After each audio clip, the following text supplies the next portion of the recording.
Mengenai sejarah Sunan Kalijaga secara garis besarnya agar pembaca tidak kehilangan arah terkait Sunan Kalijaga dan dirasa kurang afdol ketika membahas ajaran Sunan Kalijaga dengan tanpa mencantumkan sejarah dan biografinya. Sunan Kalijaga atau orang Jawa biasa memanggil Enjeng, Kanjeng, Sunan lahir pada akhir masa kerajaan Majapahit kisaran waktu 1450 M. Beliau mempunyai nama kecil Raden Syahid. Ada juga yang menulis dengan Raden Said. Beliau merupakan putra seorang Adipati Tuban, Jawa Timur, Tumenggung Wilatita. Pada masa mudanya, Raden Mas Syahid merupakan seorang yang giat dalam mencari ilmu, terutama ilmu agama Islam. Beliau pernah berguru kepada Sunan Bonang, Sunan Gunung Jati, dan Sunan Ampel. Menurut cerita yang ada, asal-usul atau silsilah beliau ada yang berpendapat Raden Said atau Sunan Kalijaga merupakan orang pribumi Jawa asli. Pendapat tersebut berdasarkan pada cerita Baba Tuban yang menceritakan tentang penguasa Tuban pada tahun 1500 M. Di dalamnya diceritakan bahwa Raden Said merupakan cucu dari penguasa Islam pertama di Tuban, yaitu ayahnya Sunan Kalijaga. Hal itu berdasarkan pada catatan Tome Pires pada tahun 1468 sampai tahun 1540. Tome Pires merupakan seorang penulis dari Portugis yang pernah mencatat sejarah Tuban di periode tahun 1468 sampai tahun 1540. Sedangkan pendapat kedua mengatakan Sunan Kalijaga merupakan keturunan Arab yang memiliki silsilah sampai Rasulullah. Sejarawan yang bernama De Graaf berpendapat bahwa Sunan Kalijaga mempunyai silsilah dengan paman Nabi Muhammad yakni Ibnu Abbas. Ada pula yang mengatakan bahwa Sunan Kalijaga ini merupakan keturunan dari China. Namun di antara ketiga pendapat tersebut asal-usul dari Jawa tentu lebih familiar dan banyak digunakan dalam beberapa referensi mengenai asal-usul Sunan Kalijaga. Menurut sejarah Sunan Kalijaga memiliki usia sampai 100 tahun. Dengan begitu berarti beliau mengalami berakhirnya kekuasaan kerajaan Majapahit yang berakhir pada tahun 1478. Selain itu, beliau juga mengalami masa Kesultanan Demak, Cirebon, dan Banten. Bahkan juga mengalami masa kerajaan Pajang yang berdiri pada tahun 1546, dan juga masa kerajaan Mataram yang dipimpin oleh Panembahan Senopati. Beliau juga diriwayatkan ikut serta dalam merancang pembangunan Masjid Agung Demak dan Masjid Agung Cirebon. Kemudian dalam berkeluarga Sunan Kalijaga disebutkan menikah dengan Dewi Saroh binti Maulana Ishak, dan mempunyai 3 putra yaitu Raden Umar Said atau Sunan Muria, Dewi Rakayu, dan Dewi Sofia. Maulana Ishak memiliki anak bernama Sunan Giri dan Dewi Saroh. Mereka adalah kakak beradik. Sunan Kalijaga mempunyai nama kecil Raden Syahid. Beliau lahir di Tuban sewaktu keadaan Majapahit sudah mengalami kemunduran, menyusut tinggal menunggu keruntuhannya. Dengan hal itu maka tentu upeti atau pajak dari kadipaten akan lebih semakin tinggi. Kadipaten tentu akan membebani upeti tersebut kepada rakyatnya tanpa melihat situasi dan kondisi masyarakatnya. Padahal pada waktu itu Kadipaten Tuban sedang dilanda musim kemarau yang panjang. Kejadian ini tentu memicu keprihatinan Raden Syahid. Lalu beliau bertanya pada ayahnya tentang situasi yang terjadi, akan tetapi sang ayahanda juga merupakan raja bawahan yang tidak dapat bertindak banyak atau tidak berani melawan perintah dari atasan. Singkat cerita, akhirnya Raden Syahid memutuskan untuk menjadi maling celuring, istilah Jawa yang digunakan untuk pencuri yang membagikan hasil curiannya kepada masyarakat miskin demi menunjukkan keberpihakannya terhadap masyarakat dan menolong mereka yang membutuhkan. Beliau mencuri dari sumbernya, gudang logistik Kadipaten, tanpa diketahui siapapun. Namun suatu ketika Raden Syahid tertangkap basah sedang melancarkan aksinya, kemudian beliau dihadapkan kepada pimpinan Kadipaten yang tidak lain adalah ayahandanya sendiri. Betapa malunya wajah Adipati bila Pikta mengetahui bahwa pencurinya adalah putra kandungnya sendiri. Akhirnya Raden Syahid diusir dari wilayah istana Kadipaten. Hal ini tentu tidak membuat Raden Syahid kapok. Dia justru lebih liar lagi dengan merampok orang-orang kaya atau saudagar dari Kadipaten. Tujuannya sama, yaitu membagikannya pada masyarakat yang membutuhkan. Kemudian kebiasaan ini pula yang akhirnya mempertemukan Sunan Kalijaga dengan Sunan Bonang di hutan Jatiwangi. Ketika beliau melihat seorang kakek tua, Sunan Bonang, membawa tongkat emas yang punya nilai jual sangat tinggi.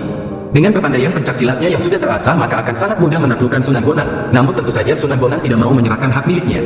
Lalu, Raden Syahid mengancam Sunan Bonang dan sembari mengutarakan maksudnya merampok adalah untuk menolong mereka yang miskin. Selanjutnya Sunan Bonang menjelaskan bahwa perbuatan yang tampak mulia tujuannya tetapi mencapai dengan hal yang dilarang agama sama saja dengan suatu kesalahan. Dengan ini Raden Syahid mulai tercerahkan pikirannya dan menawarkan diri untuk menjadi murid Sunan Bonang. Sunan Bonang kemudian memberi syarat pada Raden Syahid untuk berada di tepi sungai sampai sang Sunan kembali menjemputnya. Banyak sumber yang mengatakan tentang lamanya waktu Raden Syahid bertapa, tetapi bisa dipastikan bahwa pertapaan Raden Syahid dalam kurun waktu yang lama. Hal ini tentu selaras dengan sejarah yang beredar di kalangan masyarakat bahwa sewaktu kembalinya Sunan Bonang ke tepi sungai, beliau mencari-cari Raden Syahid dengan cermat di antara semak-semak yang tumbuh mengelilinginya.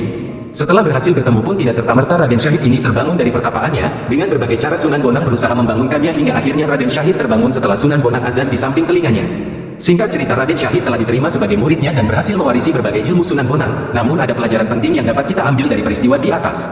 Pertama, sebuah kepatuhan pada perintah guru. Hal ini tentu sebagai langkah awal seseorang memasuki ajaran makrifat. Kedua, sikap tunduk dalam berguru spiritual, karena dalam hal ini tentu bukan sebuah teori yang dipelajari, melainkan tentang mujahadah sebagai pintu untuk mencapai kebenaran yang hakiki. Ketiga, tentang metode meditasi untuk melakukan muhasabah atau introspeksi diri, dan masih banyak hal lagi yang didapatkan dari kisah tersebut. Setelah Raden Syahid dianggap selesai belajar pada Sunan Bonang, beliau melanjutkan belajar pada beberapa wali, yaitu Sunan Ampel. Lalu beliau juga berguru ke Pasai dan berdakwah di wilayah Semenanjung Malaya hingga wilayah Patani, Thailand Selatan. Dalam hikayat Patani, Raden Syahid dikenal juga sebagai seorang tabib, bahkan mengobati Raja Patani yang sakit kulit berat hingga sembuh.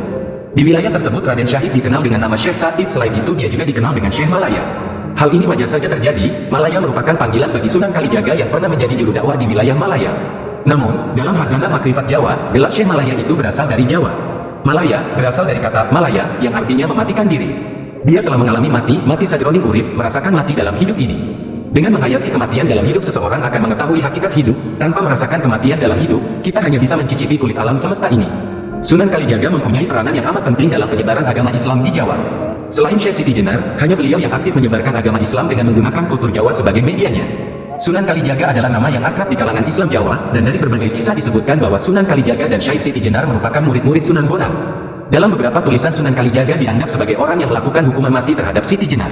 Tentu saja, hal itu tidak benar. Pangeran Pambung, putra Sunan Kalijaga sendiri, merupakan salah seorang murid Syekh Siti Jenar. Dan, di kemudian hari, Jaka Tingkir yang putra Kebo Kenanga atau Ki Ageng Penting itu, dididik oleh Sunan Kalijaga. Jadi, berdasarkan adat Jawa, tata krama Jawa, hal itu tak mungkin terjadi. Apalagi hubungan Syekh Siti Jenar dan Sunan Kalijaga dalam kewalian bukan dalam relasi kekuasaan.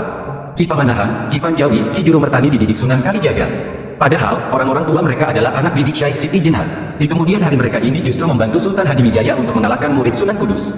Kalau Sunan Kalijaga yang melakukan hukuman mati terhadap Siti Jenar, tentunya dia akan sangat berhati-hati terhadap anak cucu Ki Pending. Bukan malah mendidik dan mendekatkan hubungan Jaka Tingkir dengan Sultan Trenggono. Itu terlalu beresiko, terlalu berbahaya, bagaimanapun, menabur dendam sulit dilupakan. Nyatanya, Sultan justru mengambil menantu Jaka Tingkir yang menerima ajaran Siti Jenar. Dan, Sunan Kalijaga yang masih berkedudukan wali pada masa Sultan Trenggono, malah mengajarkan ilmu kepada Jaka Tingkir, yang kelak menjadi raja bergelar Sultan Hadiwijaya. Dalam kasus penghakiman terhadap Siti Jenar, justru Sunan Kalijaga memilih diam. Itukah kearifannya? Dia arif dan bijaksana. Karena itu, dia tidak mau menghakimi orang lain yang tidak berbuat pidana. Sunan Kalijaga tidak ingin terjebak dalam politik. Meski di belakang hari memiliki peranan utama dalam politik, tetapi dia tetap memilih cara pengembangan agama Islam melalui budaya yang ada.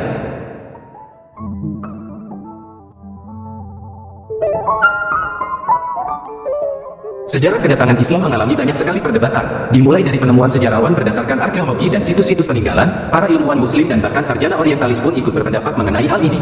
Pendapat mereka tentu berdasarkan data-data yang otentik dan dapat dipertanggungjawabkan, sehingga dapat dipakai sebagai sumber referensi berbagai karya tulis. Semenjak Pulau Jawa gencar dengan dakwah Islamnya Wali Songo kisaran abad ke-15 sampai 16, tentu Jawa sudah mempunyai kebudayaan dan peradabannya, sistem kelola negaranya, dan sistem kepercayaannya. Hal tersebut bisa dilihat dari penemuan candi-candi Borobudur di Magelang, komplek candi di Pegunungan Tinggi Dieng, Candi Prambanan, Candi Ratu Boko, dan banyak lagi yang mana kesemuanya ini dilambangkan, disimbolkan dengan makmurnya masyarakat pada zaman itu. Adapun dalam bidang lain, pelayaran misalnya, seperti yang ditulis oleh Agus Sunyoto dalam Atlas Wali Songo bahwa pada tahun 70-an Masehi cengkeh dari Kepulauan Maluku sudah diperdagangkan di Roma. Sejak abad ketiga Masehi perahu-perahu dari Kepulauan Nusantara telah menyinggahi anak benua India serta pantai timur Afrika, sebagian diantaranya bermigrasi ke Madagaskar. Ternyata bukan hanya catatan dari perjalanan orang barat saja, kisah pelayaran tersebut bisa ditemukan di relief Candi Borobudur. Pada tahun 2003 pengrajin kapal dari Madura membuktikan kehandalan perahu di relief candi tersebut dengan membuat tiruannya sekaligus napak tilasnya. Kapal yang dinamai Samudra Raksa ini berlayar ke Afrika dengan selamat dan kini disimpan di Museum Kapal Samudra Raksa di Borobudur. Replika kapal selanjutnya diberi nama Spirit of Majapahit yang diberangkatkan pada tanggal 4 Juli tahun 2010 dari dermaga Marina Jakarta menuju Jepang dan 7 negara lainnya. Pencatat sejarah China, anak buah Fang Xian di akhir abad pelaut Nusantara memiliki kapal-kapal besar yang panjangnya sekitar 200 kaki atau 65 meter, tinggi 20-30 kaki atau 7-10 meter, dan mampu dimuati 600-700 orang, ditambah muatan seberat 10.000 ho. Sementara pada masa itu, panjang Dun China tidak sampai 100 kaki atau 30 meter, dengan tinggi kurang dari 10-20 kaki atau 3-7 meter.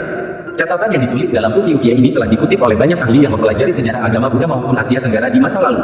Ahli Javanologi Belanda, Van Hien, dalam The Javanse Israël tahun 1920, yang disadur bebas oleh K. R.P. Suyono dalam Dunia Mistik Orang Jawa, penerbit LPS Yogyakarta, 2007 halaman 12 menerangkan, dalam perjalanan pulang ke Tiongkok, si Van Hien, diserang badai dan terdampar di pantai Jawa. Ia berdiam 5 bulan di Jawa menunggu selesainya pembuatan sebuah kapal besar yang sama dengan kapalnya yang rusak dihantam badai. Berbagai catatan sejarah menyatakan, pada sekitar abad ke-7 sampai 12 Masehi, di Pulau Sumatera juga berlangsung kepemerintahan Kerajaan Sriwijaya yang kekuasaannya meliputi Asia Tenggara, termasuk Jawa. Puncak kejayaan Sriwijaya terjadi pada abad ke-8 Masehi.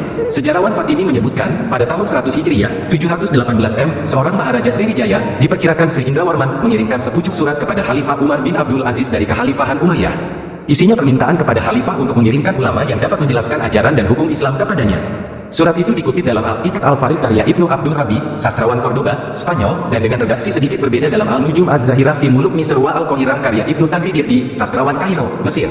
Dari raja sekalian para raja yang juga adalah keturunan ribuan raja, yang istrinya pun adalah cucu ribuan raja, yang kebun binatangnya dipenuhi ribuan gajah, yang wilayah kekuasaannya terdiri dari 2 sungai yang mengairi tanaman lidah buaya, rempah wangi, pala, dan jeruk nipis, yang aroma harumnya menyebar hingga 12 mil.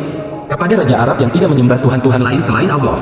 aku telah mengirimkan kepadamu bingkisan yang tak seberapa sebagai tanda persahabatan. Kuharap engkau sudi mengutus seseorang untuk menjelaskan ajaran Islam dan segala hukum-hukumnya kepadaku. Pendapat lain muncul dari Helmi Ahyafi dalam kata pengantar dalam buku Islam Mencintai Nusantara Jalan Dakwah Sunan Kalijaga Tafsir Kidung Kawedar karya B. Wiwoho mengatakan bahwa kebanyakan sarjana orientalis berpendapat bahwa Islam datang ke Indonesia abad ke-13 dari Gujarat, bukan dari Arab langsung. Sedangkan kebanyakan sarjana muslim berpendapat bahwa Islam sudah sampai ke Indonesia pada abad pertama Hijriah, sekitar abad ke-7 sampai abad ke-8 langsung dari Arab. Pendapat ini misalnya dikemukakan oleh Prof. Hamka dalam seminar Sejarah Masuknya Islam ke Indonesia, 1968 di Medan. Hamka mengatakan bahwa pada masa itu Arab sudah membuka hubungan perdagangan dengan berbagai negeri. Ke timur, melalui Selat Malaka berhubungan dengan dinasti Tang di China, Sriwijaya di Asia Tenggara. Pendapat yang sama dilontarkan Alwi Shihab. Taufik Abdullah mencoba mengkompromikan kedua pendapat itu, mengatakan bahwa betul Islam sudah datang ke Indonesia pada abad pertama Hijriah, tetapi baru dianut oleh para pendatang itu sendiri, yakni pedagang Timur Tengah. Barulah pada abad ke-13 Islam masuk dan menyebar setelah mempunyai kekuatan politik dengan berdirinya kerajaan Samudera Pasai, dan itu terkait dengan kehancuran dinasti Abbasiyah, yang menyebabkan para pedagang muslim mengalihkan aktivitas perdagangannya ke Asia Selatan, Asia Timur, dan Asia Tenggara. Pendapat di atas tentu akan memberi kita pandangan bahwa penyebaran Islam tetap melalui jalur perdagangan pada mulanya, tanpa perlu kita telusuri pedagang tersebut mempunyai pemahaman terkait Islam sekelas ustadz, syekh, ulama atau tidak. Perdagangan dinilai cara yang sangat ampuh dalam penyebaran agama kala itu. Ekspansi ekonomi yang mulus akan juga menimbulkan ketergantungan pada pembeli. Perdagangan sebagai langkah awal seorang pendakwah dapat masuk ke suatu wilayah yang selanjutnya para pedagang ini akan menetap lama di wilayah tersebut. Proses selanjutnya menurut Helmi akan terjadi suatu perkawinan antara para pedagang dan para penyebar agama tersebut yang kemudian membentuk suatu keluarga, komunitas muslim dan akhirnya masyarakat muslim. Penyebaran agama Islam di Jawa mengalami stagnasi dan melalui proses yang sangat lama, dikarenakan pada zaman itu suatu paham keagamaan yang masih dominan adalah Hindu-Buddha, sangat sulit untuk masuk ke tahap keyakinan yang masih diakomodir dan dikontrol penuh oleh kerajaan-kerajaan. Pada singkat sejarah akhirnya pelaku Islam mendekati para bangsawan dan menikah dengan putri-putri kerajaan setelah mengislamkannya. Kemudian keberadaan Islam mulai dilihat ketika ada sekumpulan ulama yang selanjutnya disebut dengan Dewan Wali atau Wali Songo mendirikan kerajaan Islam pertama di Jawa pada abad ke-15, Kerajaan Demak. Kerajaan Demak dulunya merupakan kadipaten dari Kerajaan Majapahit dan dipandang mempunyai kekuatan di antara kadipaten yang lain. Dengan hal ini tentu bisa memberikan legitimasi pada kerajaan untuk berdiri sendiri dan dapat menyebarkan agama Islam pada rakyatnya. Berdirinya Kerajaan Demak pasti berkaitan erat dengan strategi gerakan yang sistematis dan terencana matang. Dalam hal ini tak lain ada para wali yang bergerak pada wilayah yang sudah ditentukan. Di Jawa bagian timur dipelopori oleh Sunan Ampel dengan pesantren Ampel Gentanya, di daerah Gresik ada Sunan Giri, Jawa bagian barat ada Sunan Gunung Jati dan Jawa Tengah bagian selatan ada Sunan Kalijaga dan bagian utara ada Sunan Kudus dan Sunan Muria. Dengan melihat fakta di atas kaitannya dengan penyebaran Islam di tanah Jawa, Dewan Wali mempunyai peranan yang sangat penting dalam penyebaran agama Islam. Dewan Wali konsisten mengajarkan ajaran Islam pada masyarakat sesuai dengan metode dan bidangnya masing-masing. Bahkan, suatu perdebatan pernah terjadi antara Sunan Kalijaga dan Sunan lainnya dikarenakan suatu metode pendekatan dan penyebaran agama Islam. Sunan Kalijaga berpendapat bahwa menyampaikan ajaran Islam perlu disesuaikan dengan keadaan setempat, sedikit demi sedikit. Kepercayaan, adat istiadat, dan kebudayaan lama tidak harus dihapus, bahkan diisi dengan unsur dan roh keislaman. Sedangkan Sunan Giri memahami bahwa Islam harus disampaikan menurut aslinya, sebagaimana awal mula ajaran Islam di Arab disampaikan, dan adat istiadat dan kebudayaan lama harus diberantas dan dihilangkan jika tidak sesuai dengan ajaran Islam. Pendapat yang pertama juga disebut dengan kelompok abangan dan selanjutnya disebut kelompok putihan. Akan tetapi, adanya dua kelompok ini merupakan bentuk strategi dari dakwah wali, dan mereka sepakat bahwa mereka sama-sama berfaham Ahlussunnah wal Jamaah dan bermazhab Syafi'i.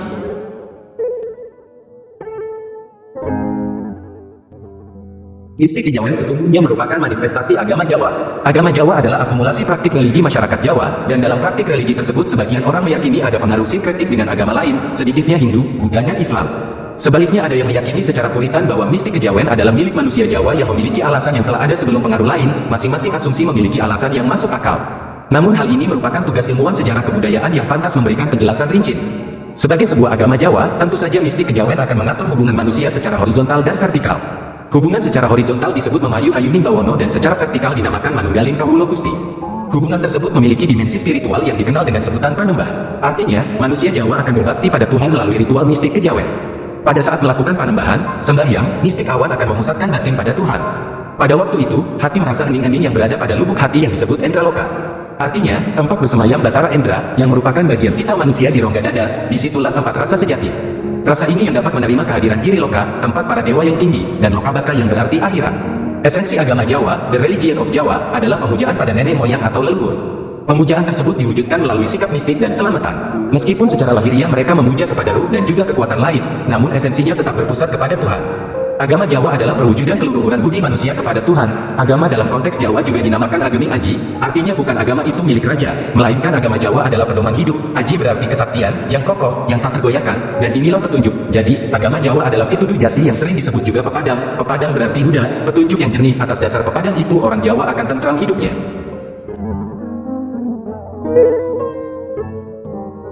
Sejak ribuan tahun lalu para mistikus dan ahli pikir mengajukan pertanyaan-pertanyaan mengenai diri manusia, siapakah hakikat manusia itu dan dari mana asalnya?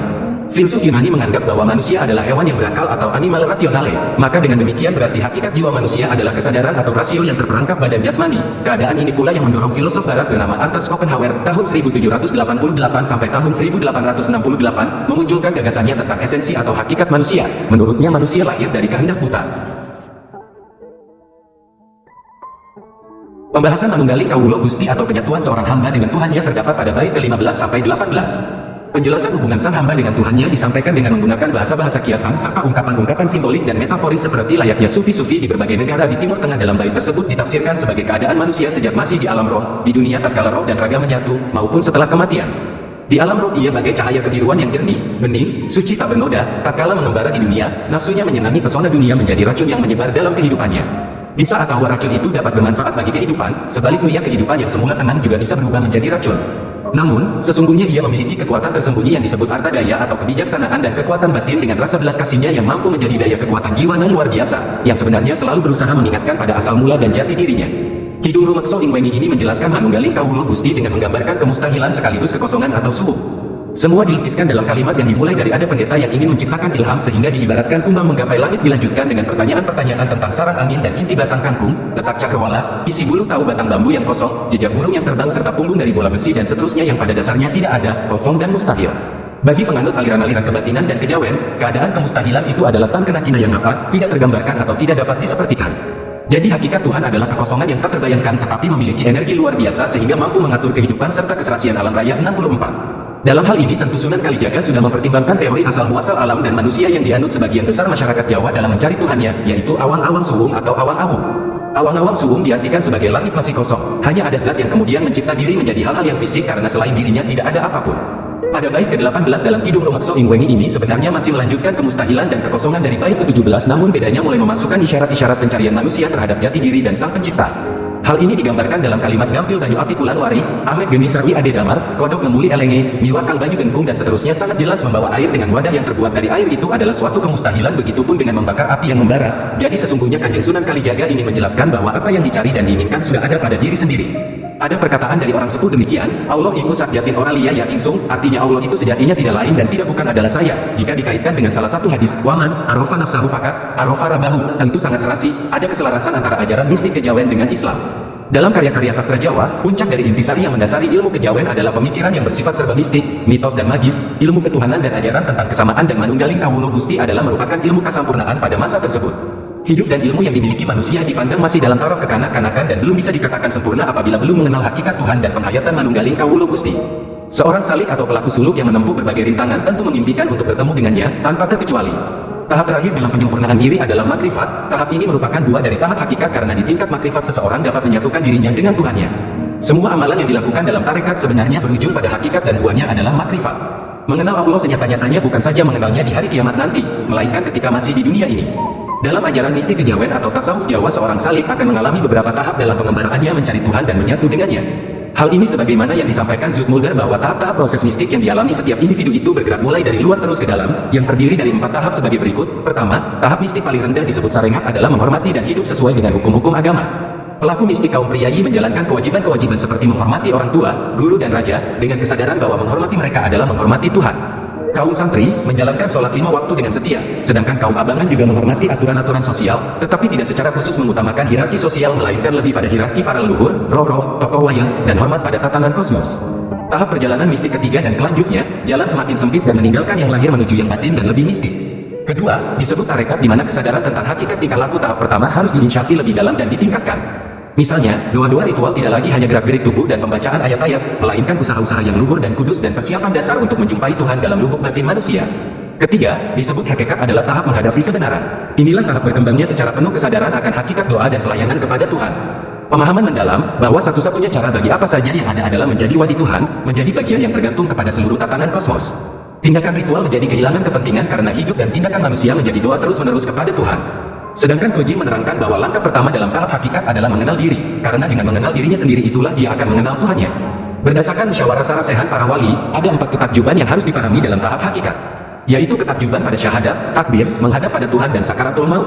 Adapun penjelasannya adalah sebagai berikut. Pertama, ketakjuban syahadat. Orang yang bersyahadat berarti orang yang bersaksi. Jelas sekali bahwa syahadat bukan mengucapkan 2 kalimat syahadat belaka. Ada kesadaran yang hadir ketika kalimat itu diucapkan, maka ketika kata Allah terucapkan pada saat itu hati merasa yakin bahwa dia sedang hadir dalam diri nabinya.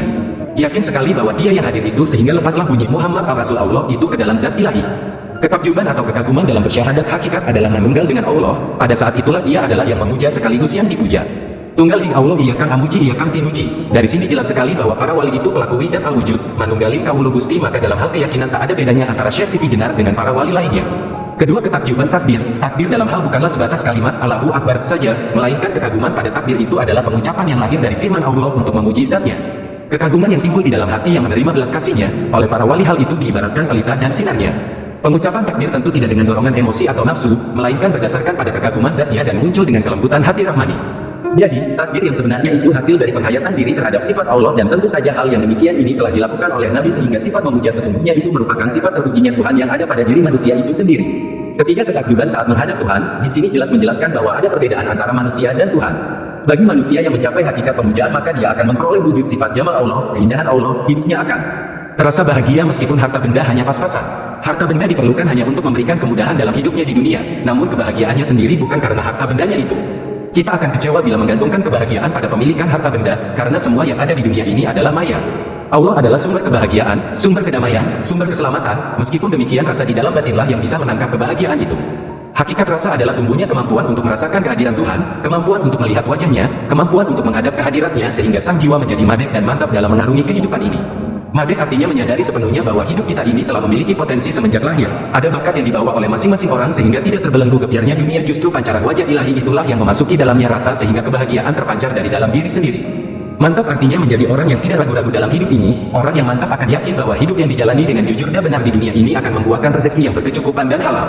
Seseorang harus mantap bahwa dialah yang akan memberikan jalan keluar bagi kehidupan, dialah yang akan memberikan rezeki dari arah yang tak disangka-sangka, dari arah yang tidak pernah kita duga. Setelah madep dan mantap, maka seseorang harus tetap madep ke arah yang benar. Hanya Tuhan yang Maha Esa yang ada di hadapannya, bukan dolar, euro juga rupiah tempat menghadap, karena yang terakhir ini nantinya akan hilang nilainya. Dan bukankah secara intrinsik uang tak punya nilai?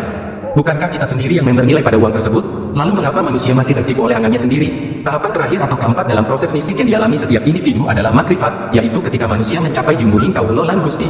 Dalam tahap ini jiwa manusia terpadu dengan jiwa semesta dan tindakan manusia semata-mata menjadi laku. Kehidupan manusia menjadi doa terus-menerus kepada Tuhan. Apapun yang dikerjakannya seperti halnya bekerja, samadhi, tidur atau makan, pada titik ini manusia akan berseri bagaikan bulan purnama menyinari bumi. Untuk mencapai semua ini manusia perlu melakukan tapa, seperti tapa kungkung, berpuasa, berdoa, menahan hawa nafsu, meditasi, berjaga sepanjang malam, tirakat, dan sebagainya. Tujuan tapa adalah semedi. Memang sering disamakan antara tapa dan semedi, namun bagi ahli mistik sering dibedakan dan samadhi sebagai jalan latihan pembersihan diri agar peka untuk berkomunikasi dengan kekuatan yang lebih tinggi.